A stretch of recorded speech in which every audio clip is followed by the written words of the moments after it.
বিনয় এবং বিনম্রতার বৈশিষ্ট্য হবে। তার কারণ হচ্ছে ঈমান আনার পরে সে জানতে পেরেছে আল্লাহ রাব্বুল আলামিনের কর্তৃত্ব থেকে বেরিয়ে আসার ক্ষমতা কারো নাই। অহংকার করে যাব কোথায়, আস্ফালন করে যাব কোথায়? আল্লাহর রাজত্বের বাইরে, আল্লাহর ক্ষমতার বাইরে যাওয়ার ক্ষমতা তো কারোই নাই। সুতরাং অহংকার তার মধ্যে জায়গা পাবে না।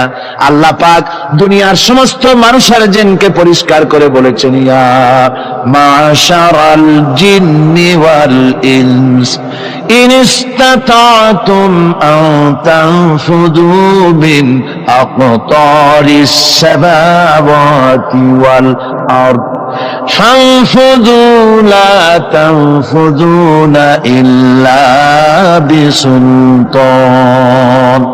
হে পৃথিবীর মানুষেরা আর জেনেরা, যদি সম্ভব হয় আমার আকাশের নিচের থেকে জমিনের উপর থেকে বেরিয়ে যা। লা তানফু, বেরিয়ে যেতে পারবে না। আমি আকাশ এবং জমিন থেকে যদি সম্ভব করতে পারো বেরিয়ে যা। আর যদি কোনো আকাশ থাকে তার নিচে যা, আর যদি কোনো জমিন থাকে তার উপরে যাও।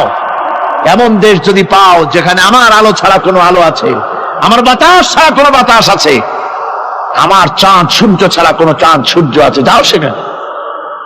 আল্লাহ রাব্বুল আলামিন বলেন নাই এরকম যাওয়ার কোনো উপায় নাই। আমি আল্লাহ রাব্বুল আলামিন আকাশ আর জমিন দিয়ে প্যাকেট করে রেখেছি, আটকায় রেখেছি। আমার রাজত্ব থেকে, আমার ক্ষমতা থেকে, আমার কর্তৃত্ব থেকে বেরিয়ে যাওয়ার ক্ষমতা কোনো মানুষের নাই, কোনো জিনের নাই, কোনো প্রাণীর নাই। সুবহানাল্লাহ। মানুষ হচ্ছে অহংকার কিসের হবে?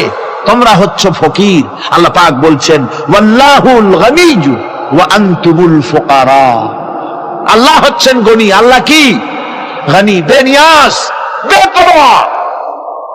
ফাআলুল লিমা ইউরিদ, যা খুশি তাই করেন, কারো মুখাপেক্ষী তিনি নন। কোরআনে কারীমে রব্বুল আলামিন বলেছেন, নবী আপনি আমার ব্যাপারে, আমার গুণাবলীর ব্যাপারে বলুন।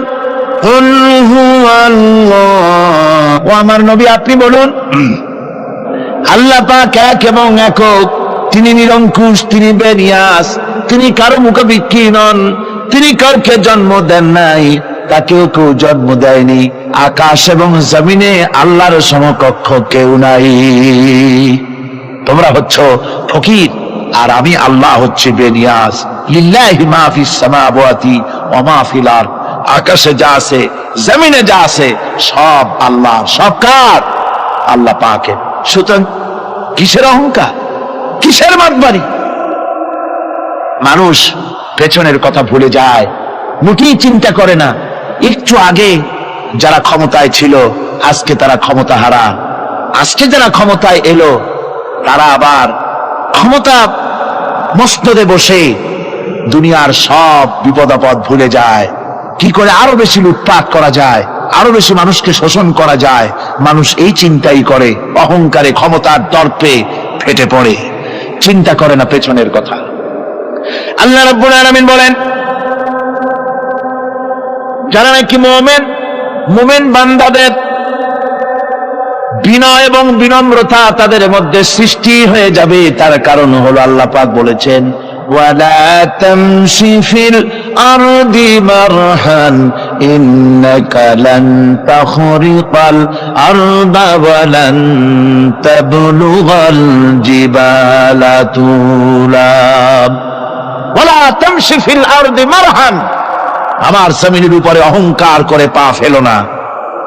তুমি কি পারবে অহংকার করে আমার জমিনটাকে ফাটাই দিতে? কি বলেন, পারা যাবে? অহংকার করে জমিনের উপরে লাথি মারেন জোরে, জমিন ফাটবে? ফাটবে না, আপনার পা ছিঁড়ে যাবে। আপনি কি পারবেন অহংকার করে পাহাড়ের উচ্চতা লাফ দিয়ে ছাড়াই যেতে পারবেন? তাও পারবেন না। সুতরাং আল্লাহ পাকের উপরে ঈমান আনলে পরে তাদের মাথা এভাবে নত হয়ে যায়, অহংকার তাদের মধ্যে জায়গা পায় না। অহংকার কিসের অহংকার তোমার? মানুষ তার জন্মের কথা, কোরআনে কারীম বলে মানুষ কি তার জন্মের কথা স্মরণ করে না? তোমার তো এমন অবস্থা ছিল, দুনিয়ায় উল্লেখযোগ্য বিষয়বস্তু হিসাবে তুমি পরিগণিত ছিলে না। তুমি হচ্ছ, তোমার জন্মের উৎস কথা হচ্ছে এক ফোঁটা নাপাক পানি, এমন নাপাক পানি যা শরীর থেকে নির্গত হলে পরে গোসল করা ওয়াজিব হয়ে যায়। এমন এক ফোঁটা নাপাক পানি যার জন্মের উৎস, তার আবার অহংকার কিসের? পৃথিবীতে অহংকার যারাই করলো আল্লাহ পাক তাদেরকে ভালো করে দেখায় দিলেন। নমরুদকে দেখায়ছেন, ফেরাউনকে দেখায়ছেন, যুগের ছোট ছোট নমরুদ ফেরাউন যেখানে যেখানে খুঁজে খুঁজে ফেরাউন হয়েছে আল্লাহ সকলকেই দেখিয়ে দিয়েছেন, দেন নাই? দেখিয়ে দিয়েছে। সুতরাং মাথা নিচু করে চলতে হবে, বিদ্যার বড়াই করা চলবে না। কত লেখাপড়া করেছো তুমি? এমএ পাশ করেছো, তাতে কি হয়েছে? সবে মাত্র বর্ণবোধ পড়েছো, জ্ঞানের রাজ্যে পা ঢুকিয়েছো, এখনো কিছু শেখনি। টাইটেল পাস করেছো, তো কি হয়েছে? কদ্দুর শিখেছো? নিউটনের মতো মানুষ মৃত্যুর সময় বললেন, জ্ঞান সমুদ্রের বেলাভূমিতে দাঁড়িয়ে সামান্য বালু কণা নিয়ে নাড়াচাড়া করলাম, অথই সমুদ্রের কিছুই দেখতে পারলাম না। শেখ সাদি রহমতুল্লাহ আলাইহি ইন্তেকালের সময় বলেছেন, মালুম শোধ কি হিচ মালুম না শোধ। সারা জীবন সাধনা করে বুঝিলাম ইহা, যে কিছুই বুঝিলাম না। এগুলি হচ্ছে জ্ঞানীদের কথা। আর কোন রকম ইউনিভার্সিটির বারান্দা দিয়ে 3-4 দিন হাঁটছে, কয় যে সব বুঝি। কি বুঝছো? কয় দেয়ার ইজ নো গড, স্রষ্টা বলতে কেউ নেই। পাগল কি আর গাছে ধরে মিয়া? সুতরাং বিদ্যার বড়াই চলবে না, স্বাস্থ্যের বড়াই চলবে না, অর্থের বড়াই চলবে না। অর্থের বড়াই করবে, কত অর্থ তোমার হয়েছে? আল্লাহ যদি ইচ্ছে করেন ব্রেনের মধ্যে, মগজের মধ্যে এমন টিউমার করে দিবেন, মগজের মধ্যে এমন ক্যান্সার করে দেবেন, হার্টের ভিতরে এমন ক্যান্সার লাগায় দিবেন, 14 গোষ্ঠী বিক্রি করলে ঔষধের পয়সা হবে না। পারবে কিনা আল্লাহ কন? জোরে বলবেন পারবেন কিনা? এমন বহুত অসুখ আছে ডাক্তাররা বোঝেই না ঔষধ দেবে কি। হযরত ইউনূস আলাইহিস সালাম মাছের তারে গিলে ফেলে দিল, হতাশায় তিনি হার্ট ফেল করেন নাই। মাছের পেটের মধ্যে যদি কেউ চলে যায়, বেরিয়ে যাওয়ার জন্য কোনো ব্যাকডোর আছে নাকি কন? পালাবার কোন রাস্তা আছে? মাছের পেটের জানালা দরজা আছে কিছু? কিছুই নেই। তিনি হতাশ হলেন না, মাছের পেটের ভেতরে বসে হযরত ইউনূস আলাইহিস সালাম বুক ভরা আশা নিয়ে আল্লাহর দরবারে তিনি ঘোষণা করলেন, লা ইলাহা ইল্লা আনতা সুবহানাকা ইন্নী কুনতু মিনাজ জালিমিন। পড়েন না সবাই, লা ইলাহা ইল্লা আনতা সুবহানাকা ইন্নী কুনতু মিনাজ জালিমিন। হযরত ইউনূস আলাইহিস সালাম বললেন, আল্লাহ তুমি ছাড়া কোনো ইলাহা নাই, তোমার পবিত্রতা ঘোষণা করছি, আমি জালিমদের অন্তর্ভুক্ত হয়ে গেছি। তিনি যখন চিল্লাচ্ছিলেন, মাছির পেটের ভিতরে বসে যখন কাতরুক্তি করতেছিলেন, আল্লাহ বুঝি তখন শোনেন নাই সে কথা? কি বলেন? আল্লাহ বুঝি তখন তন্দ্রায় বা নিদ্রায় ছিলেন না? আল্লাহ পাক কি ঘুমান? তন্দ্রায় যান? লা তাখুযুহু সিনাতুন ওয়ালা নাওম। আল্লাহ রাব্বুল আলামিন বলেন, কোন তন্দ্রা বা নিদ্রা আল্লাহ রাব্বুল আলামিনকে স্পর্শ করে না। হযরত ইউনূস আলাইহিস সালাম যখন মাছের পেটের ভিতরে বসে চিৎকার মারলেন, আল্লাহ পাক বলেন, ইউনূস রে, তোমার ওই ডাক কেউ শোনে নাই, দুনিয়ার কোন রাজা বাদশাহ শোনে নাই, দুনিয়ার কোন বন্ধু বান্ধব তোমার শোনে নাই, কিন্তু আমি তোমার আরশের মালিক, আমি রব্বুল আলামিন শুনেছি। শুধু শুনি নাই, সঙ্গে সঙ্গে জবাব দিয়ে দিয়েছি। ফাস্তাজাবনা লাহু ওয়া নাজ্জাইনাহু মিনাল গাম্মি। পড়েন, ফাস্তাজাবনা লাহু ওয়া নাজ্জাইনাহু মিনাল গাম্মি ওয়া কাযালিকা নুজিল মুমিনিন। আল্লাহ পাক বলেন, আমি জবাব দিলাম। মাছের পেটের ভিতরে বেদনা শুরু হয়ে গেল, মাছ আর তলদেশে শুয়ে থাকতে পারলো না, সাঁতরাতে পারলো না, মাছ ভেসে উঠল উপরে। পেটের যন্ত্রণায় মাছ কিনারায় চলে এসে বমি করে দিতে পারলে যেন বাঁচি, এই অবস্থা মাছের হলো। কিনারায় চলে এলো, বমি করে ইউনূস আলাইহিস সালামকে ফেলে দিল, মাছও বাঁচলো, ইউনূস আলাইহিস সালামও বাঁচলো। আল্লাহ রাব্বুল আলামিন বলেন, মুমিনেরা শোনো, শুধু ইউনূসকে নয়, ওয়া কাযালিকা নুজিল মুমিনিন, এইভাবে করে মুমিন বান্দারা যদি আমাকে ডাকি, আমার কাছে যদি হাত ফাইলায়, আমি আল্লাহ রব্বুল আলামিন মুমিনদের এভাবে বিপদ মুক্ত করে দেই। আল্লাহ পাক বিপদ মুক্ত করে দেন। ওমান ইয়াত্তাকিল্লাহা ইয়াজআল লাহু মাখরাজা, আল্লাহকে যে ভয় করে আল্লাহ তার জন্য রাস্তা খুলে দেন। জোরে কোন সুবহানাল্লাহ। আল্লাহ পাক বলে, বান্দা যখন আমাকে ডাকে, আমি বান্দার একদম নিকটে, তার ঘাড়ের চাইতেও নিকটে। ওয়া নাহানু আকরাবু ইলাইহি মিন হাবলিল ওয়ারিদ, আমি আমার বান্দার সব যে রগের উপরে তার মাথা, এর থেকেও আমি আমার বান্দার বেশি নিকটে। সুবহানাল্লাহ পড়ে। আমি তোমার কাছে, আমার কাছে মাপ চাও, যত বড় গুনাহ হোক। وقال ربكم ادعوني استجب لكم, তোমার প্রভু তোমাকে ডেকে বলেছে আমাকে ডাকো, আমি মাফ করে দেব। সুবহানাল্লাহ। কত বড় কথা, আমাকে ডাকো, নিরাশ হও না, হতাশ হও না। আল্লাহর গজব বেশি না রহমত বেশি? আল্লাহর রহমত বেশি। হাদিসে কুদসির ভিতরে এসেছে, আল্লাহ পাক বলেছেন, কোন বান্দা যদি আমার দিকে এক বিগত অগ্রসর হয়, আমার রহমত তার দিকে এক হাত এগিয়ে যায়। কোন বান্দা যদি আমার দিকে হেঁটে আসে, আমার রহমত তার দিকে দৌড়ে যায়। বান্দা যখন আল্লাহর দরবারে দু হাত উঁচু করে চোখের পানি ফেলে দেয়, মুসলিম শরীফের হাদিসের ভিতরে এসেছে, গভীর রাতের তৃতীয় অংশে আল্লাহ রাব্বুল আলামিন প্রথম আকাশে আসেন আর ডেকে বলেন, পৃথিবীতে আছো নাকি কেউ গুনাহ করে জীবন বরবাদ করে দিয়েছো, আমার কাছে মাফ চাও। ঋণগ্রস্ত আছো, অসুস্থ আছো, অপমানিত আছো, কে আছো মাজলুম, আমাকে ডাকো, আমার কাছে বলো, আমি ডাকে সারা দেব, জীবনের আশা পূরণ করে দেব। ওই সময় যেই সমস্ত লোকেরা কাঁদে তাহাজ্জুদের নামাজ পড়ে, আল্লাহ জিজ্ঞেস করেন ফেরেশতারা, অমুক অমুক দেশ অমুক অমুক বান্দারা কাঁদে কেন? ফেরেশতারা বলে, রব্বুল আলামিন তুমি তো ভালো করে জানো। আল্লাহ বলেন, জানি, তবুও তোমাদের মুখে শুনতে চাই। তারা বলে, রব্বুল আলামিন তোমার এই বান্দা গুনাহ করেছি, গুনার জন্য মাফ চায়, জাহান্নাম থেকে বাঁচতে চায়। আল্লাহ পাক বলেন, ফেরেশতারা আমার এই বান্দারা আমারে দেখেছে নাকি? বলে দেখে নাই। বলে আমার দোজখ দেখেছে নাকি? বলে না, তাও দেখে নাই। আমার বেহেশত দেখেছে নাকি? বলে না, তাও দেখে নাই। আল্লাহ পাক বলেন, ফেরেশতারা সাক্ষী রাখো, ওরা আমাকে দেখে নাই, আমার বেহেশত দোজখ কিছুই দেখে নাই, শুধুমাত্র আমার নবীর কথা, আমার কোরআনের কথা বিশ্বাস করে আরামের ঘুমকে হারাম করে যেভাবে তারা কাঁদতেছে, সাক্ষী থেকে যাও ফেরেশতারা, আমার রহমতের দরিয়ায় জোশ মেরেছে, আমার ওই ক্রন্দনরত বান্দাগুলিকে আমি আল্লাহ মাফ করে দিলাম। সুতরাং মুমিন বান্দা যারা, আল্লাহর মুমিন বান্দা যারা, এই ঈমানের কোয়ালিটি, এটাও হতাশায় নিরাশায় ভেঙে পড়বে না। গুনাহ তো মানুষই করে, গুনাহ হয়ে গেছে, মাফ চাও। তোমার গুনাহ কদ্দুর?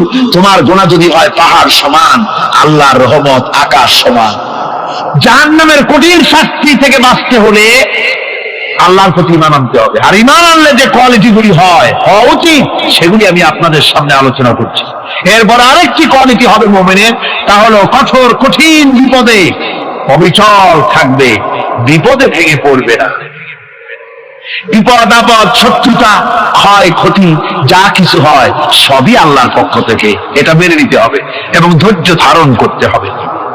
বিপদ মুসিবত শুধু উম্মতের জন্য নয়, দুনিয়ার সমস্ত নবীদের বিপদ এসেছে, হয় নাই? নবীদের বিপদ আসে নাই? কোরআনে কারীম থেকে শুনুন, আল্লাহ রাব্বুল আলামিন বলেন, ওয়াকাযালিকা জাআলনা লিকুল্লি নাবিয়্যিন আদুওয়াম মিনাল মুজরিমিন।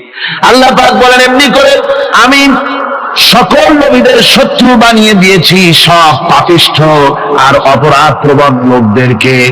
প্রত্যেক যুগে নবীদের শত্রু ছিল, প্রত্যেক যুগে নবীদের কি ছিল? শত্রু ছিল। সে শত্রু কারা ছিল? আল্লাহ পাক বলছেন, নবীদের শত্রু ছিল পাপিষ্ঠ আর অপরাধ প্রবণ লোক, এরাই ছিল নবীদের দুশমন। রাসূলগণের অবস্থা যদি এই হয়, তাহলে তার উম্মত, ওই দিনের ধারক বাহক যারা, তাদের বুঝি বিপদ আপদ হবে না নাকি? হবে কিনা? তো ইসলামের বিরোধিতা যারা করে, কোরআনের পরিভাষায় বলা হয়েছে ইসলামের দুশমন, নবীদের দুশমন। দুনিয়ার সব পাপিষ্ঠ আর অপরাধ প্রবণ লোকেরাই ইসলামের দুশমন হয়, নবীদের দুশমন হয়। আজও দেখেন, আজও তাকিয়ে দেখেন, ইসলামী আন্দোলনের বিরোধিতা যারা করে তারা পাপিষ্ঠ চরিত্রের কিনা তাকায় দেখেন, খুঁজে দেখেন, সর্বত্র খুঁজে দেখুন, খুঁজে দেখুন। যারা ইসলামী আন্দোলনের বিরোধিতা করে, যারা ইসলামকে মিটিয়ে দেওয়ার চেষ্টা করতেছে, যারা ইসলামকে মৌলবাদ বলে, ইসলামকে সাম্প্রদায়িক বলে, কোরআনে কারিমের কথা কত স্পষ্ট যে নবীদের দুশমন হয়, ইসলামের দুশমন হয় মুজরিম লোকেরা, অপরাধ প্রবণ আর পাপিষ্ঠ লোকেরা। আজও আমরা দেখতে পাই এই শ্রেণীর লোকেরা পাপিষ্ঠ এবং সবচাইতে সমাজের নিকৃষ্ট ধরনের চরিত্রহীন লোক। নামাজ নাই। আপনি খুঁজে দেখেন ইসলামী আন্দোলনের বিরোধিতা যারা করছে, যারা নেতৃত্ব দিচ্ছে, নামাজ নাই, রোজা নাই, চরিত্র নাই, হজ নাই, যাকাত নাই, মদ, জুয়া, জেনা, ব্যভিচার ইত্যাদিতে লিপ্ত। চেহারা দেখলে ছেলেপেলেরা 2 গ্লাস পানি খায়, বয়স ছুটে। কথা ঠিক কিনা কয়? এই হলো অবস্থা। মারে কেন? মুমিনদেরকে, পয়গম্বরদেরকে, সাহাবীদেরকে এবং ঈমানদারদেরকে মারে কেন? তার কারণ হচ্ছে আল্লাহ রাব্বুল আলামিন বলেছেন, ওয়া মা নাকামু মিনহুম ইল্লা আইয়ুমিনু বিল্লাহিল আজিজিল হামিদ। কাফিররা ঈমানদার লোকদেরকে অন্য কোন অপরাধী নির্যাতন চালায় না, নির্যাতন চালায় শুধু এই কারণে যেহেতু মুমিন লোকেরা পরাক্রমশালী, আল্লাহ রাব্বুল আলামিনের দ্বীনকে কায়েম করতে চায়, তার উপরে ঈমান এনেছে, এই কারণেই তারা মারে। ঠিক কিনা কর? যুগে যুগে নবীদের উপরে, সাহাবীদের উপরে যে অত্যাচার হয়েছে, সেই অত্যাচার এই কারণেই হয়েছে, অন্য কোনো কারণে নয়। এই কঠিন বিপদে অবিচলতা এবং ধৈর্যের দৃষ্টান্ত নবীগণ পেশ করেছেন পৃথিবীর বুকে। আমরা দেখেছি ইব্রাহিম আলাইহিস সালামকে আগুনে ফালানো হয়েছে, আছে না কোরআন শরীফে? আমি কিন্তু গল্প করতেছি না, সব কোরআনের কথা। কিসের কথা? ইব্রাহিম আলাইহিস সালামকে আগুনে ফালানো হচ্ছে। অপরাধ কি? অপরাধ হচ্ছে হযরত ইব্রাহিম আলাইহিস সালাম দাওয়াত দিয়েছেন, লা ইলাহা ইল্লাল্লাহ। জোরে পড়েন, লা ইলাহা ইল্লাল্লাহ, লা ইলাহা, লা ইলাহা ইল্লাল্লাহ মুহাম্মাদুর রাসূলুল্লাহ। হযরত ইব্রাহিম আলাইহিস সালাম দ্বীনের দাওয়াত দিয়েছেন, এক আল্লাহর দাওয়াত দিয়েছেন, ঈমানের দাওয়াত দিয়েছেন। আর কোন অপরাধ ছিল না। নমরুদ সহ্য করতে পারল না।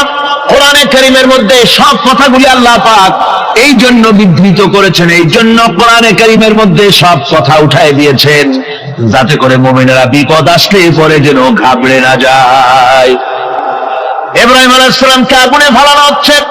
ফেরেশতা বলছে, ইব্রাহিম তোমারে আগুনে ফালায় দাও, অথচ আমার কাছে সাহায্য চাও। আমার কাছে ক্ষমতা আছে, আগুনগুলো উঠায় নমরুদের বংশ জ্বালায় দেব। হযরত ইব্রাহিম ফেরেশতার কাছে সাহায্য চাইছিলেন নাকি? কি বললেন ফেরেশতা, তোমার কাছে সাহায্য কেন চাইব? আমি তো এমন কোন অন্ধ আল্লাহর ইবাদত করি না যেই অন্ধ স্রষ্টা তার গোলামের দুঃখ দুর্দশা না দেখেন। আমি তোমার কাছে সাহায্য চাইব না। হযরত ইব্রাহিম আলাইহিস সালাম পাস করলেন। কি বলেন, পাস করছেন না?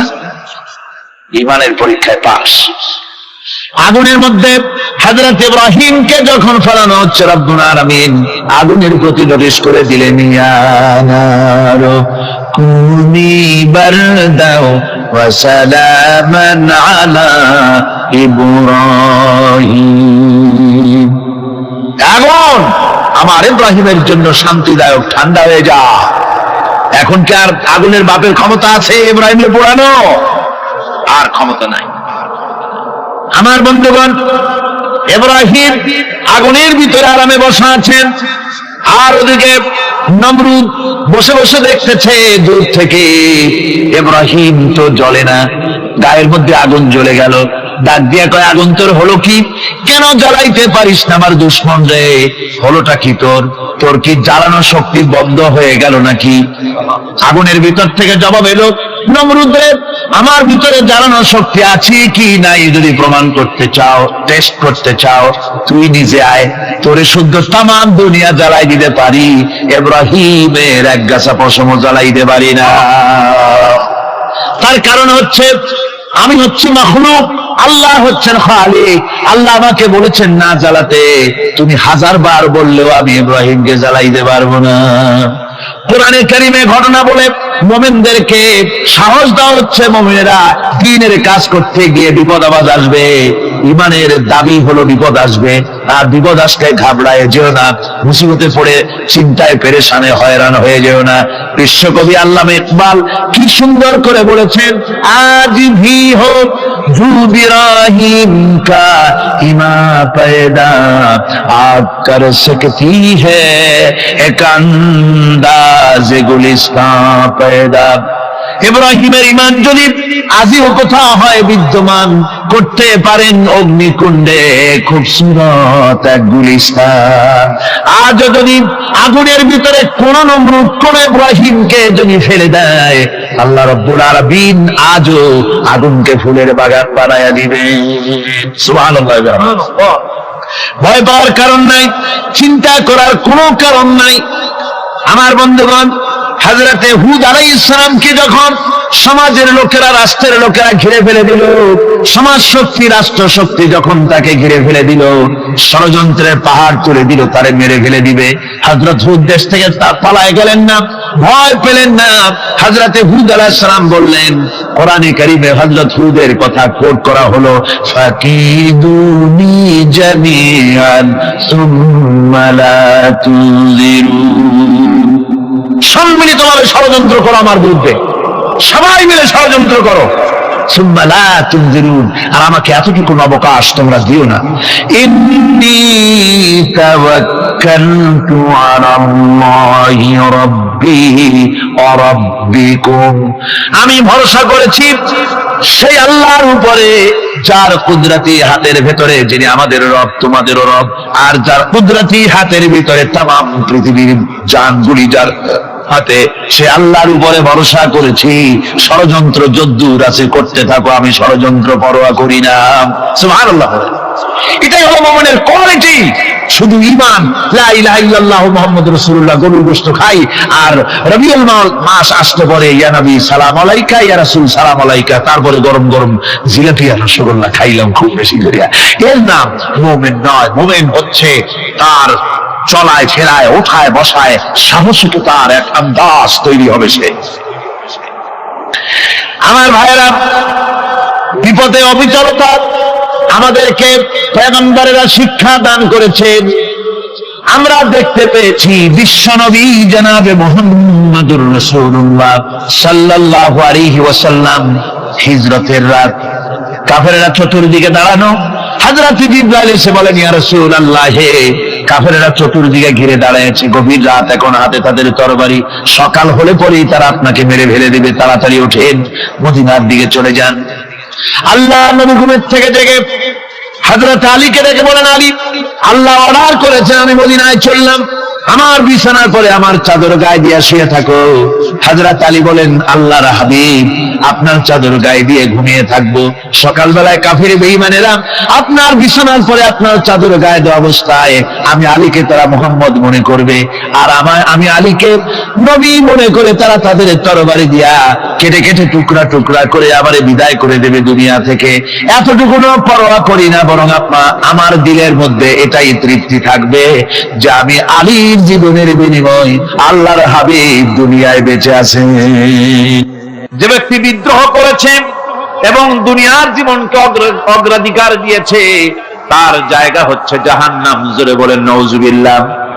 যে ব্যক্তি আল্লাহর সঙ্গে বিদ্রোহ করেছে আর পরকালের জন্য পাথর জোগাড় করে নাই, দুনিয়াকে অগ্রাধিকার দিল, পরকালকে ভুলে গেল, তার জায়গা হলো জাহান্নাম। وَأَمَّا مَنْ خَافَ مَقَامَ رَبِّهِ وَنَهَى النَّفْسَ عَنِ الْهَوَى ফাইন্নাল জান্নাতা হিয়াল মাওয়া। আর যে ব্যক্তি আপন প্রভুর সামনে উপস্থিত হকে ভয় করেছে এবং আপন প্রবৃত্তিকে লালসা মুক্ত করেছে, লালসার হাত থেকে রক্ষা করেছে, আল্লাহ রাব্বুল আলামিন কিয়ামতের দিন তার জন্য রেখে দিয়েছেন জান্নাত। তার জন্য কোন জায়গা? জান্নাত। আমাদেরকে পরকাল ভিত্তিক জীবন যাপন যদি করি তাহলে কবরের জবাবগুলি খুব আসান হবে। আর যদি পরকাল ভিত্তিক জীবন যাপন না হয় কবরটা মুসিবতের জন্য মুসিবত হয়ে যাবে। হযরত ওসমান রাদিয়াল্লাহু তাআলা আনহু কবরের কাছে গিয়ে খুব কাঁদতেন। সাহাবায়ে কেরাম প্রশ্ন করেছেন, হুজুর রাসূল করিম সাল্লাল্লাহু আলাইহি সাল্লাম যখন জান্নাত ও জাহান্নামের ওয়াজ করেন তখনও তো এত বেশি আপনি কাঁদেন না, যত বেশি কাঁদেন কবরের কাছে এসে, কারণ কি? হযরত ওসমান রাদিয়াল্লাহু তাআলা আনহু বলতেন, আমার সাথীরা, আমি আমার হাবিবের কাছে আল্লাহ রাব্বুল আলামিনের রাসূলের কাছে আমি শুনেছি এই কবরটাই হলো প্রথম স্টেশন, এই কবরটাই হলো প্রথম ইমিগ্রেশন কাউন্টার।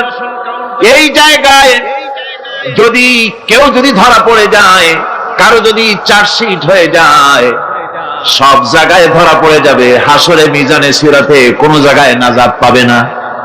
আর এই কবরটা যদি কেউ মুক্তি পেয়ে যায়, মিজান সিরাত হাসর সব জায়গা থেকে আল্লাহ তাআলা ভালোভাবে পার করে দিবেন।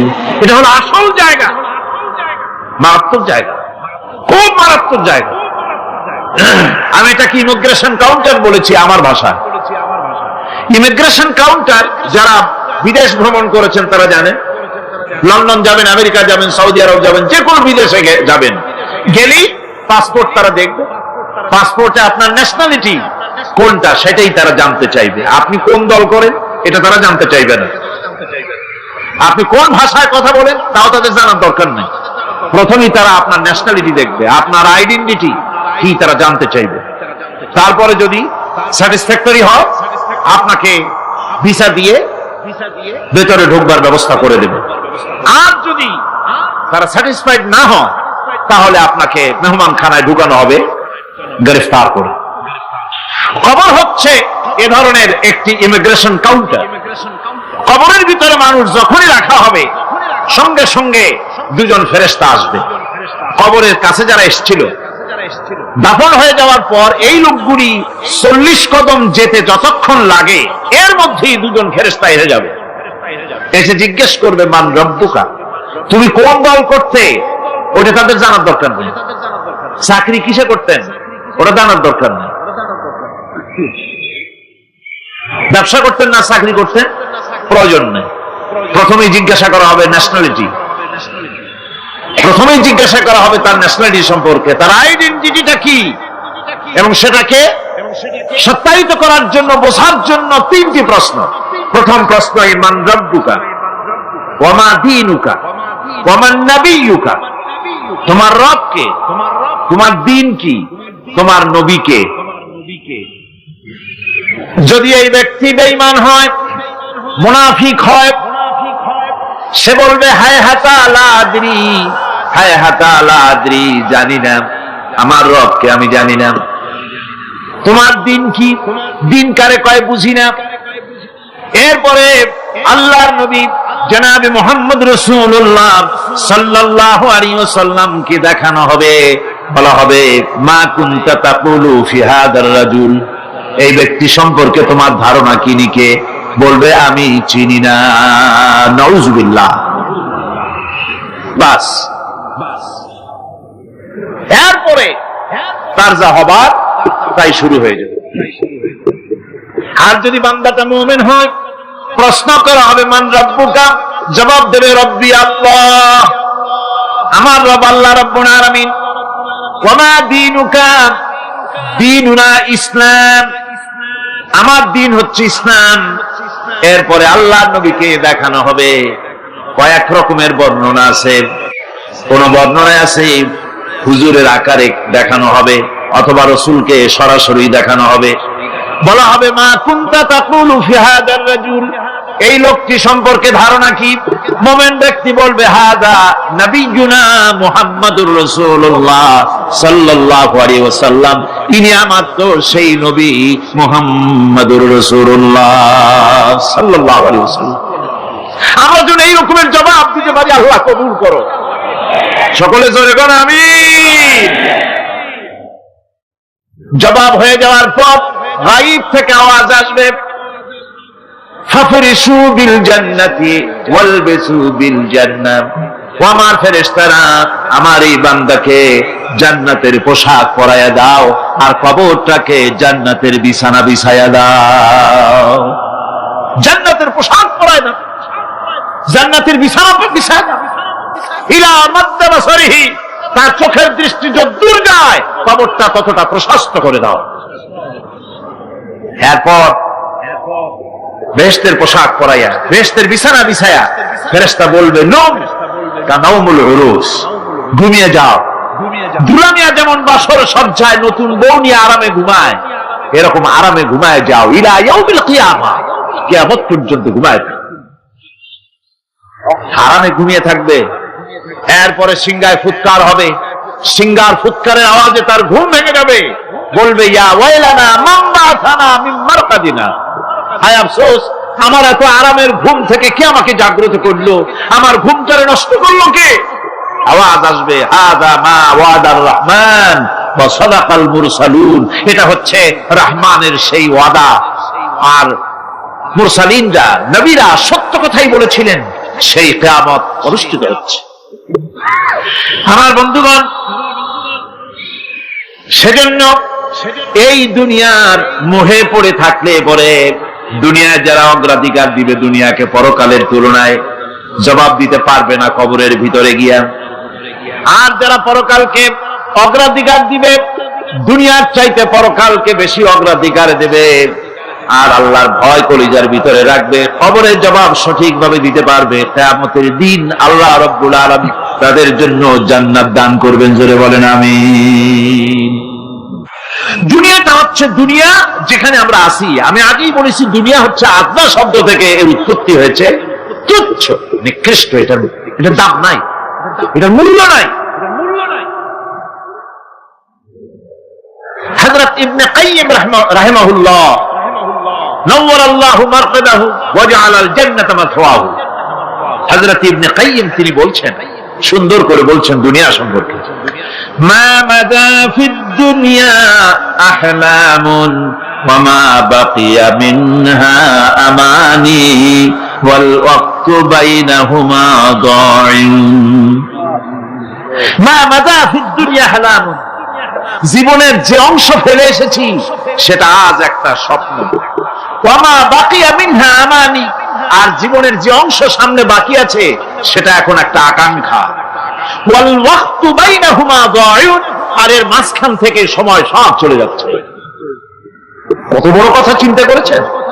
জীবনের যে অংশ ফেলে এসেছি তা আজকে স্বপ্ন, তা কি বলে স্বপ্ন, আর সামনে যা আছে সেটা আকাঙ্ক্ষা, আর মাঝখান থেকে সময় সব চলে যাচ্ছে।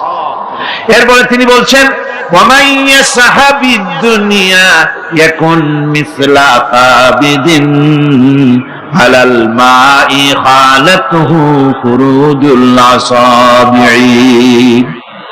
দুনিয়াদারের অবস্থা হচ্ছে এই, কেউ যদি দুই হাতে পানি খামসায় ধরে, দুই হাতে কি ধরছে বলে, দুই হাতে পানি খামসায় ধরেছে, খুব মজবুত করে ধরেছে, দুই মুঠ পানি, বলেন থাকবে কতটুকু? কতটুকু থাকবে?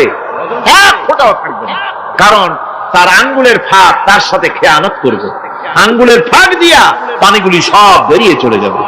সুতরাং দুনিয়া যারা চায় তারা ঠিক পানি খামসায় ধরলে পানি যেমন হাতের ভেতর থেকে খেয়ানত করে চলে যায়, যারা দুনিয়া চায় দুনিয়াও তাদেরকে এভাবে ফাঁকি দিয়ে চলে যায়।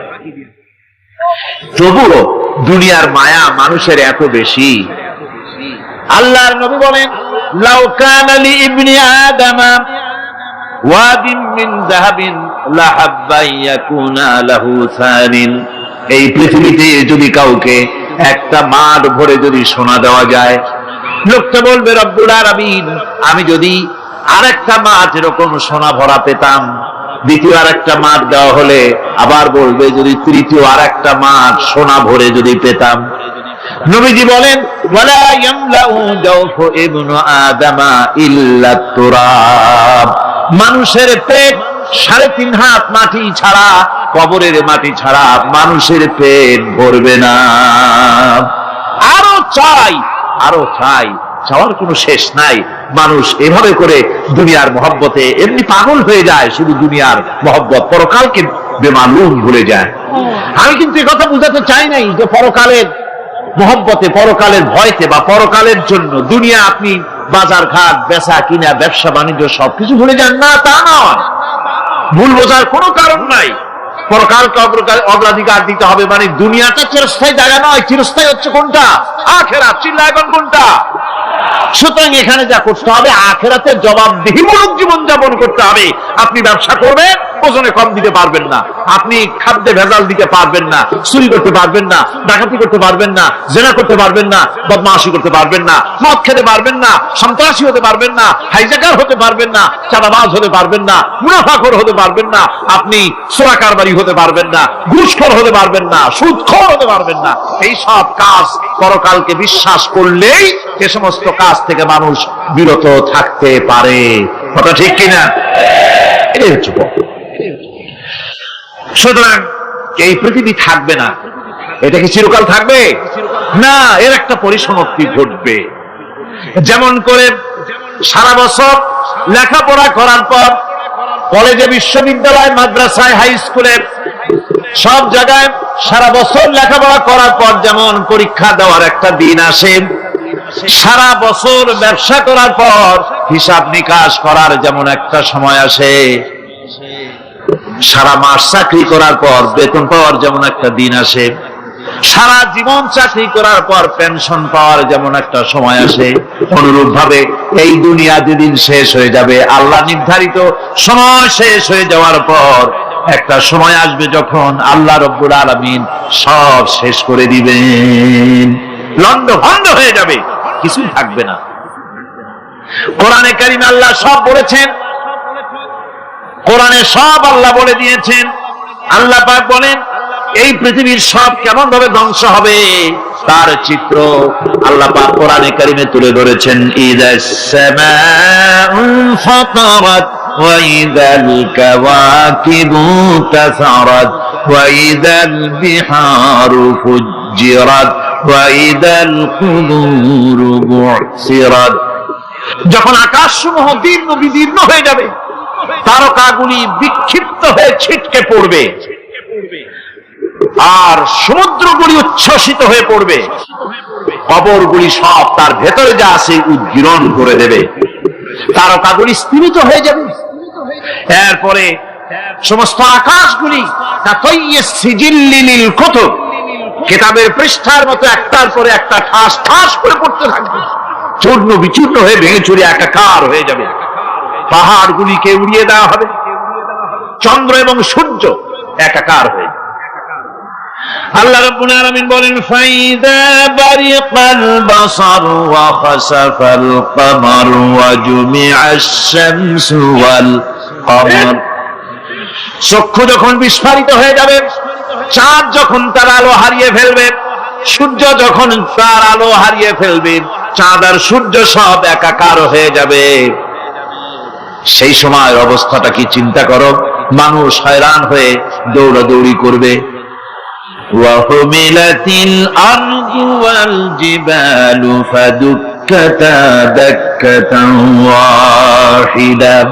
জমিন এবং পাহাড়গুলির মধ্যে আল্লাহ রাব্বুল আলামিন সংঘর্ষ বাঁধিয়ে দিবেন, পাহাড়গুলি ভেঙে চুরে টুকরা টুকরা হয়ে যাবে, পাহাড়গুলি উঁচু করে জমিনের উপরে আছাড় মেরে আল্লাহ রাব্বুল আলামিন ভেঙে চুরে চুরমার করে দিবেন। সুবহানাল্লাহ। ওয়া তাকুনুল জিবালু কালইনিল মানফুশ। পাহাড়গুলো পেঁজা ধোনা তুলার মতো করে উড়িয়ে দেওয়া হবে, পাহাড় উড়ে যাবে। সুবহানাল্লাহ। পাহাড় পাথরের তৈরি করা পাহাড়, এই পাহাড়গুলি তুলার মতো হয়ে উড়বে কিভাবে? আমি এই দৃশ্য নিজের চোখে কিছুটা হলেও দেখছি। আজ থেকে 10 দিন আগে আমি ইতালি সফর করে এসেছি। ইটালির রাজধানী রোম। রোম প্রাচীন সভ্যতার লালন ভূমি। কোরআনে কারিমে সূরায়ে রোম রয়েছে, এই রোম সেই রোম। এখানের বাদশার কাছে রাসূল করিম সাল্লাল্লাহু আলাইহি ওয়াসাল্লাম হেরাক্লিয়াসের কাছে চিঠি পাঠিয়েছিলেন, সেই রোম। 12 থেকে 12 হাজারের মতো বাংলাদেশি মুসলমান সেখানে আছে। জুমার দিন, যেদিন আমি গেলাম তার পরের দিনই জুমা ছিল। জুমার নামাজ পড়লাম ভ্যাটিকানের কাছেই বিশাল মসজিদ, ইউরোপের ভিতরে সবচেয়ে বড় মসজিদ এটা। রোম ইসলামের দুশমনদের রাজধানী। সেখানে যখন আযান হচ্ছে আশহাদু আন্না মুহাম্মাদার রাসূলুল্লাহ, আমার অনুভূতির কথা আপনাদেরকে বোঝাতে পারবো না, কি অনুভূতির সৃষ্টি হয়েছে আমার ভেতরে। ভ্যাটিকানের পোপ এক পাশে, কিছু দূরেই ভ্যাটিকান। ওটা হচ্ছে গোটা পৃথিবীর সমস্ত খ্রিস্টানদের কাবা, ভ্যাটিকান। তার পাশেই বিশাল মসজিদ, সেখানে নামাজ পড়লাম। চিন্তার ভেতরে আসলো আল্লাহ রাব্বুল আলামিন তার হাবিবের নাম, তার তাওহীদ, তার সালাতকে কিভাবে বিশ্বময় ছড়িয়ে দিলেন। আবু জাহেল চাইছিল মুহাম্মদ সাল্লাল্লাহু আলাইহি ওয়াসাল্লামকে স্তব্ধ করে দেবে মক্কার জীবনেই। কত বদনাম, সাহের, কাহেন, কাযযাব, শায়ের, নাউযুবিল্লাহি মিন যালিক, কত গালাগালি করলো। আর আল্লাহ শোনালেন, হাবিব চিন্তার কোনো কারণ নাই, ওয়ারাফা'না লাকা যিকরাক, আমি আপনার প্রশংসা বিশ্বময় ছড়িয়ে দেব। সুবহানাল্লাহি ওয়া বিহামদিহি।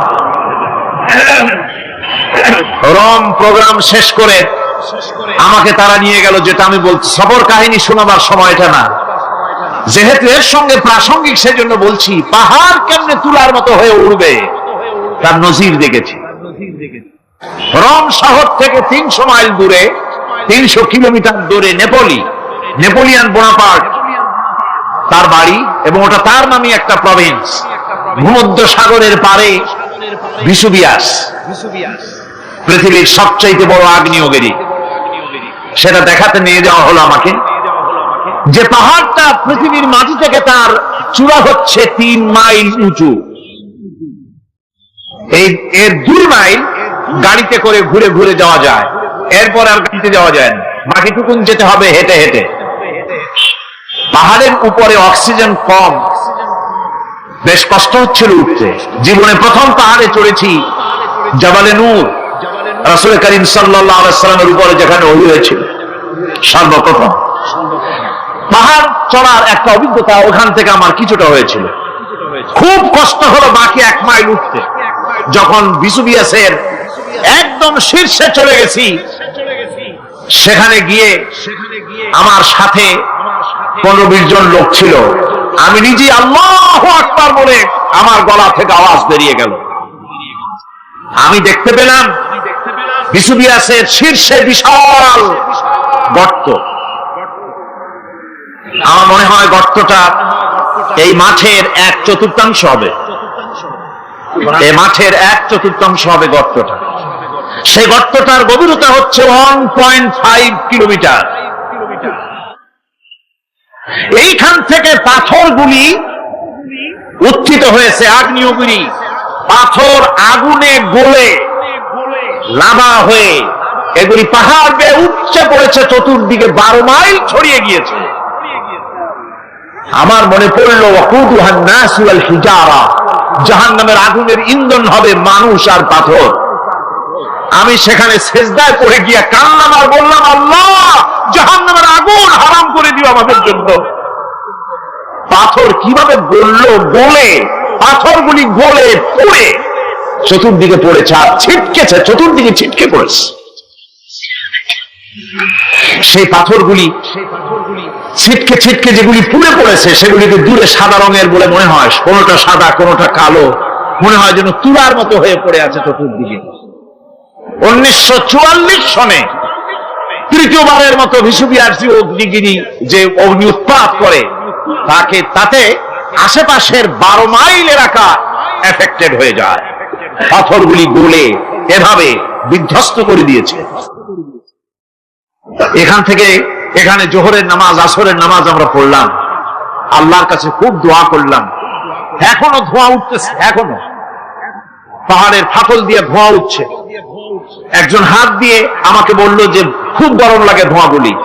ওখানকার লোকেরা বলল যে ভেতরে এখনো আগুন আছে, তবে সুপ্ত, যে কোনো মুহূর্তে আবার তা জাগ্রত হতে পারে।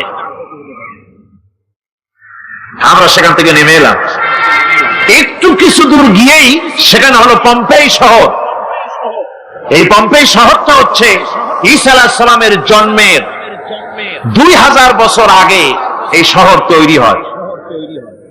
ঈসা আলাইহিস সালামের জন্মের 179 বছর পর ভূমিকম্প হয়। সেই ভূমিকম্পে গোটা পম্পেই শহরটা পৃথিবীর মানুষের চোখের আড়াল হয়ে যায়, ধ্বংস হয়ে যায়, মাটির তলায় গরক হয়ে যায়। আজ থেকে 200 বছর আগে মাটি খনন করতে গিয়ে এই শহর আবিষ্কৃত হয়। পুরা শহরটা খুঁড়ে তারা বের করেছে। 180 হেক্টর জমিনের উপরে এই বিশাল শহর। ঘুরে ঘুরে দেখলাম, গাড়ি চলে না সেখানে, পায়ে হেঁটে দেখতে হল। প্রশস্ত রাস্তা। আজ থেকে 4000 বছর আগের মানুষেরা রাস্তা বানাতে জানতো পাথর দিয়ে, এবং রাস্তার দুধারে তাদের ছিল ফুটপাথ, পানির ব্যবস্থা, নগরায়নের সব রকমের সুযোগ সুবিধা। তারপরে সেখানে বিচারালয়, এরপরে দোকানপাট, বাজার ঘাট, সবকিছুর ব্যবস্থা রয়েছে। বিশাল বিশাল পাথরগুলি দিয়ে পিলার তৈরি করা। ভাবলাম এই পিলারগুলি, এই পাথরগুলি তারা কিভাবে ক্রেন ছাড়া এত উপরে উঠালো কি করে, আমার মাথায় আসলো না। পাথর কেটে কেটে সুন্দর সুন্দর অঙ্কন শিল্প তারা করেছে। এরপরে ঘুরতে ঘুরতে বাদশার রাজার বাড়িতে গিয়ে ঢুকলাম। সেখানে গিয়ে দেখলাম উলঙ্গ এত মূর্তি পাথরের তৈরি করা।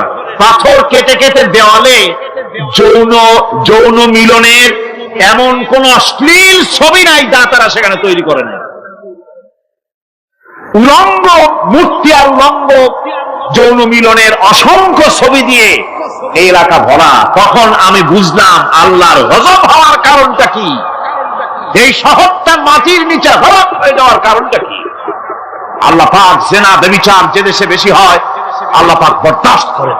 দুশ্চরিত্র যে দেশের মানুষ দুশ্চরিত্র হয়ে যায়, জেনা ব্যভিচার বেশি হতে থাকে, আল্লাহ হরপ করে দেন, গজব দেন। এই গজব এক এক সময় এক এক রকমের হয়ে আসে। কখনো মাটির নিচে দাবায় দেয়, কখনো মহামারী, কোন দেশে কলেরা, কোন দেশে জলোচ্ছ্বাস, কোথাও ভূমিকম্প, আর সর্বশেষ এই জেনা ব্যভিচারের জন্য আল্লাহ পাকের চূড়ান্ত, এই যৌনতার অশ্লীলতার জন্য চূড়ান্ত গজব বর্তমান বিশ্বের জন্য এইডস। আল্লাহ পাক এই গজব দিয়েছে। বন্ধু, আমি সেই জায়গা, আমি সেখানে যা দেখলাম যে আল্লাহ পাক পাহাড়গুলিকে কিভাবে উড়াবেন, এটা অস্বীকার করার কোন উপায় নাই। বিশ্বাস তো করতামই।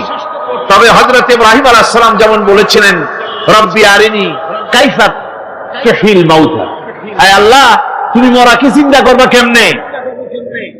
আল্লাহ পাক বলেন, আওয়ালাম তুমিন, তুমি বিশ্বাস করো না? ইব্রাহিম আলাইহিস সালাম বললেন, বালা, অবশ্যই বিশ্বাস করি, ওয়ালাকিন লিয়াতমাইন্না কলবি, যদি চোখে দেখতাম তাহলে আমার অন্তরাত্মা খুব ঠান্ডা হতো। আল্লাহ রাব্বুল আলামিন চোখে দেখায় দিলেন জিন্দা কেমনে মুর্দা হবে, মুর্দা কেমনে জিন্দা হবে, আল্লাহ দেখায় দিলেন। পাহাড় উড়ায় দিবেন আল্লাহ রাব্বুল আলামিন। একথা কলিজার মধ্যে তার উপর ঈমান, বিশ্বাস, কিন্তু আল্লাহ চোখে দেখাইছেন, ঈমান আরো মজবুত হয়েছে, যা ছিল আরো মজবুত হয়েছে। সুবহানাল্লাহ। আল্লাহর ভয়তে কলিজা কেঁপেছে। আমি পাহাড়ের উপরে কেঁদেছি, যা যা হয়ে কেঁদেছি। বন্ধুগণ, আল্লাহ সুবহানাহু ওয়া তাআলা এই জন্য বলেছেন, কুল সিরু ফিল আরদ, আমার জমিন ঘোরো, ভালো করে দেখো, কাইফা কানা আকিবাতুল মুকাজ্জিবিন, মহাসত্যকে যারা অস্বীকার করেছে তাদের পরিণতি আমি কি করে দিয়েছি, এগুলি চোখে ভালো করে তাকায় দেখো। আমার বন্ধুগণ, সুতরাং এই পৃথিবীর অবসান হবে, এই পৃথিবী ধ্বংস হবে, এই পৃথিবী চূড়ান্ত ভাবে শেষ হয়ে যাবে। হ্যাঁ, আরেকটি কথা বলতে হয়, সেটা হচ্ছে যে এই রোম থেকে আর একটু দূরে 900 মাইল দূরে হচ্ছে সিসিলি। 900 মাইল দূরে, সেখানে এই সিসিলি মুসলমানেরা শাসন করেছিল 350 বছর। সেই সিসিলিতে রয়েছে 360টা মসজিদ মুসলমানদের করা। সমস্ত মসজিদগুলি আজ তালা বন্ধ, একটা মসজিদও খোলা নাই। সেখানকার মুসলমানেরা ওয়াজ শুনতে এসেছিল রোমে। আমি তাদের জন্য পরামর্শ দিয়েছি যে গভর্নমেন্টের কাছে তোমরা দাবি জানাও যে অন্তত একটা মসজিদের দরজা আমাদের জন্য খুলে দাও। রোমের অবস্থানরত প্রবাসী বাংলাদেশি মুসলমানেরা আমাকে বলেছে, তাদের অনেকের বাড়ি চট্টগ্রামেও আছে, আমাকে বলেছে তাদের চোখে পানি আসছে বলার সময় যে চিরামের তাফসীর মাহফিল যখন আসে ওই যেটা কামতে থাকে যাওয়ার জন্য। তো যাওয়া তো সম্ভব না, এত দূর থেকে আমাদের সালাম বলে দিবেন যত লোক আসবে, আর আমাদের জন্য দোয়া করতে বলবেন যেন এই রোমের ভিতরে আমরা ইসলামের আদর্শের ভিত্তিতে আমরা যেন চলতে পারি। আপনারা দোয়া করুন তাদের জন্য। ভাইরা আমার, এই পৃথিবী একদিন পরিসমাপ্তি ঘটবে এবং আল্লাহর দরবারে আমাদেরকে উঠতে হবে এবং সেখানে আমাদের বিচার হবে। সেখানে আমাদের কি হবে? বিচার হবে। আল্লাহ পাক বিচারটাকে নির্ভুল করার জন্য, সঠিক করার জন্য প্রত্যেকের গলায় আমলনামা ঝুলায় রাখছে। এখানে রেকর্ডের ব্যবস্থা করা হয়েছে। আল্লাহ পাক বলছেন, ওয়া কুল্লা ইনসানিন আলজামনাহু তাইরাহু ফি উনুকিহি ওয়া নুখরিজু লাহু ইয়াওমাল কিয়ামাতি কিতাবান ইয়ালকাহু মানশুরা। আল্লাহ পাক বলেন, প্রত্যেকের ভালো মন্দ কর্মফল, কর্মলিপি আমি তার গলায় ঝুলায় রেখেছি। কিয়ামতের দিন সে নিজের কাছে স্পষ্ট সব দেখতে পারবে, কোন জিনিস বাদ পড়বে না। তার গলায় তার আমলনামা ঝুলানো আছে, সব রেকর্ড হতেছে। আমরা যা করছি সবগুলি রেকর্ড হয়ে যাচ্ছে। বর্তমান বিজ্ঞানীরা আবিষ্কার করেছে যে মানুষের শরীরের ভিতরে ডিএনএ আছে, রক্তের ভিতরে ডিএনএ। এটা একটা কোডর। মানুষের রক্তের ভিতরে ডিএনএ আছে। যেমন তার ব্রেনের ভিতরে কতগুলি কোষ আছে, এক একটা কোষ এক এক ধরনের কাজ করে, অনুরূপ ভাবে তার শরীরের ভিতরে, রক্তের ভিতরে ডিএনএ আছে। এই ডিএনএটা কি?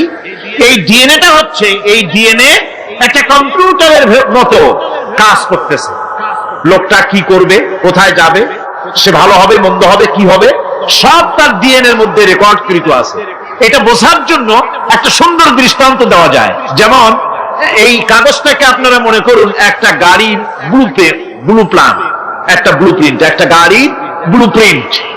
এখানে লেখা আছে গাড়ি কিভাবে তৈরি হবে। এই কাগজটা নিয়ে ঘরের মধ্যে রেখে দিলেন। এখন এই কাগজটা থেকেই অটোমেটিক গাড়ির উইন্ডো তৈরি হলো, শিল তৈরি হলো, গাড়ির বডি তৈরি হলো, চেসিস তৈরি হলো, টায়ার তৈরি হলো, ইঞ্জিন তৈরি হলো, ব্যাটারি তৈরি হলো, পেট্রোল নিল, আর কোন রকমের ড্রাইভার ছাড়াই গাড়ি চলতে আরম্ভ করলো। এই কথাটা যদি মনের মাথার মধ্যে আনতে পারেন যে এটা কিভাবে হইতে পারে, এতে লেখা অনুযায়ী যেভাবে হওয়া যদি সম্ভব হয়, অনুরূপ ভাবে মানুষের রক্তের ভিতরে ডিএনএ এর আবিষ্কার করেছে। এর ভিতরে মানুষের ভালো মন্দ, কোথায় যাবে, কি করবে, সবকিছুর মধ্যে রয়েছে। কোরআন কারীমে আল্লাহ রাব্বুল আলামিন, আমি গত বছর বলছিলাম যে বিজ্ঞানের আবিষ্কার যত বাড়বে কোরআন বোঝা মানুষের জন্য তত সহজ হবে। কোন সুবহানাল্লাহ। কোরআন বোঝা মানুষের জন্য তত সহজ হবে। সুতরাং মানুষের গলার সাথে আল্লাহ পাক বলছেন যে একটা আমলনামা আমি ঝুলাই দিয়েছি তার গলার সাথে। সে যা করতেছে ওখানে সব লিপিবদ্ধ হচ্ছে, কম্পিউটারাইজড, কম্পিউটারের মতো এগুলি সব গ্রহণ করতেছে। এগুলি কিয়ামতের দিন তার সামনে হাজির করা হবে। কিয়ামতে যখন আমলনামা তার সামনে দিয়ে বলা হবে, ইকরা কিতাবাকা কাফা বিনাফসিকাল ইয়াওমা আলাইকা হাসিবা, তাকে বলা হবে নিজের কর্মলিপি নিজেই পড়ো, আজ তুমি তোমার নিজের হিসাব নিতে যথেষ্ট। বন্ধুগণ, এই মাহফিলে যত লোক আমরা বসে আছি, আমরা আমাদের হিসাব নিতে যথেষ্ট না আরেকজন লাগবে? কোন আমরা যথেষ্ট কিনা? কথা বোঝেন নাই। আমি বলতে চেয়েছি এটা, আমরা যদি এখন চোখ বুঝে চিন্তা করি যে পিছনের জীবনে কি করেছি মনে পড়বে নাকি পড়বে না? বলেন সবাই, পড়বে কি পড়বে না? ছোটবেলায় কবে পায়ের নিচে কাঁটা ফুটেছিল, কবে কোথায় আছাড় খেয়েছিলেন, কবে কার বেল তাল আম কাঁচা আম চুরি করে খেতে গিয়ে কিল খেয়েছিলেন, তারা খেয়েছিলেন, তাকে এখন মনে নাই? আছে। তাহলে কি ওই তাল বেল চুরি করতে গিয়ে যে কিলটা খাইছিলেন সেটাও মনে আছে, ভালো মন্দ সব মনে আছে। তাহলে কোন হোটেলের রুমে কি করছিলেন, কোন স্কুলে কোন কলেজে কি করছিলেন, তারপরে জীবনে ছোট বড় ঘটনাগুলি সব বুঝতে মনে পড়বে না? এবার হিসাব করেন, মনে যদি পড়ে এবার হিসাব করেন আপনি জান্নাতি না জাহান্নামী। আপনি আপনার নিজের হিসাব নেওয়ার জন্য যথেষ্ট। তাকে হিসাব করতে বলা হবে, তোমার হিসাব, তোমার নিজের হিসাব নেওয়ার জন্য তুমি যথেষ্ট, তোমার হিসাব তুমি নিজেই করো, এটা পড়ো। আর সেই কিয়ামতের দিন কোন সাহায্যকারী মিলবে না। লন তানফাকুম আরহামুকুম ওয়ালা আওলাদুকুম ইয়াওমাল কিয়ামাহ। লন তানফাকুম, কিয়ামতের দিন কোনো ফায়দা হবে না, অবশ্যই কোনো ফায়দা হবে না, কোনো উপকারে আসবে না। কিয়ামতের দিন তোমার সন্তান, তোমার স্ত্রী, তোমার মাল, তোমার সম্পদ কোন উপকারে আসবে না কিয়ামতের ময়দানে। সেদিন সব তোমার সাথে বিচ্ছেদ করবে, সব পালায় যাবে। সেখানে উৎকোষেরও কোনো কারবার নাই যে ঘুষ টুস দিয়া, ফেরেশতাদের কোন রকম বুঝবাজ দিয়া, আলাদা কোন চোরাগলি পথ দিয়া একেবারে ফুট করে ভেস্তে চলে যাবেন, এমন কোন সুযোগ নাই। অনেকে বলে হুজুর এমন কিছু দোয়া শিখায় দেন যাতে ওই সব জেহাদ বোমা এগুলি খুব ভয় পাই, ওসব রাস্তা রাস্তা না, খুব সহজে কিছু দোয়া দুরূদ করিয়া আস্তে করে জান্নাতে চলে যাওয়া যায়, এরকম একটা দোয়া, এরকম একটা পথ বলে দেন। আমি বলি ভাই, এরকমের কোন চোরাগলি আমার রাসূল আবিষ্কার করতে পারেন নাই, আল্লাহর পয়গম্বরের ওই ধরনের কোন পথ আবিষ্কার করতে পারেন।